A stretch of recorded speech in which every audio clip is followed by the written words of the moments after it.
When you think of a graphic novel turned into a movie, what do you think of?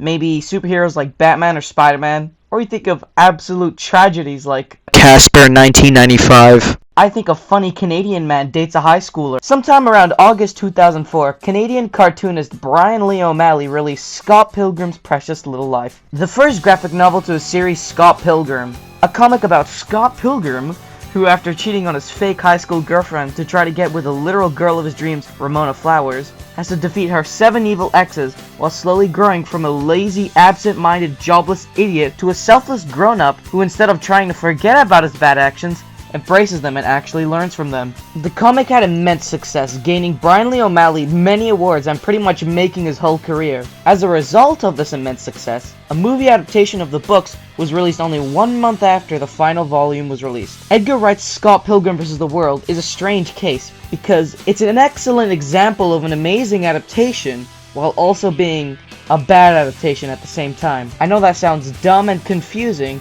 but if you really compare the movie and the graphic novels, then it'll make sense. Let's start with the positive. Scott Pilgrim does some very similar things to the Spider-Verse films, with how they use many comic book elements to their advantage to accentuate things, like text to introduce a scene or to explain things, or how some effects replicate the automatopoeia that comics use to describe sounds, or how when characters are moving or fighting, they have drawn lines to show movement.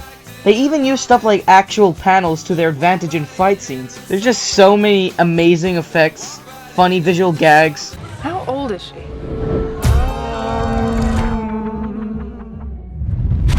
gonna pee on her. And over-the-top cartoon logic. Is Scott here? You know what? He just left. I think more graphic novel adaptations should embrace this way of making movies, prioritizing making it very close to a comic on the big screen, instead of trying to make it as realistic as possible. It instantly makes your film distinct and very entertaining to watch. Another great thing this film does is how it expertly brings the entire world to life. All the characters are pretty much cast perfectly, especially Michael Cera. They couldn't have gotten anyone better to play Scott Pilgrim.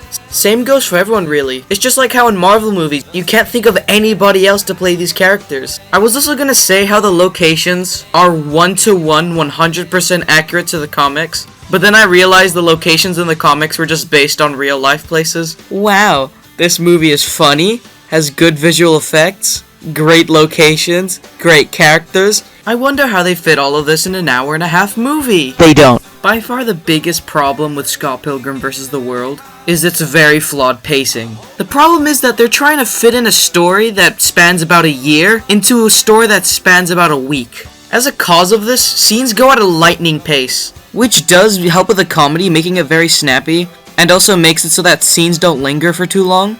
But what it also does is completely screw over the story. A good coming-of-age story has you witness the characters grow and evolve over a period of time. But when that time is so short, all you see is that character is short-sighted and ignorant, to the next scene where he's angry and sad, to then just learning his lesson. Because there's so little time and most of it's used up for fight scenes and just Scott himself, you barely get to know any of the other characters. Everyone except Scott are very one-note. Even if we do get cute and funny moments between them, they still don't really have much of a personality. Some important characters aren't even in the movie, or they're just thrown off to be a background character. I personally think that Scott Pilgrim, and comic books in general, are much better off becoming a TV show or a series. If this movie was instead an entire TV show that just allowed them to do pretty much everything, it would be great, live action or cartoon. If they did this, I personally think it could have become one of the greatest shows of all time. But I am very biased. Very recently though, Netflix actually did an anime adaptation of Scott Pilgrim. But that doesn't count because it's an alternate universe where Scott dies. So, in conclusion, Scott Pilgrim vs. the World is a good movie. It is a good adaptation, but the fact that it's a movie makes it flawed. So yeah, go read it. Go read the whole series, the whole graphic novel series.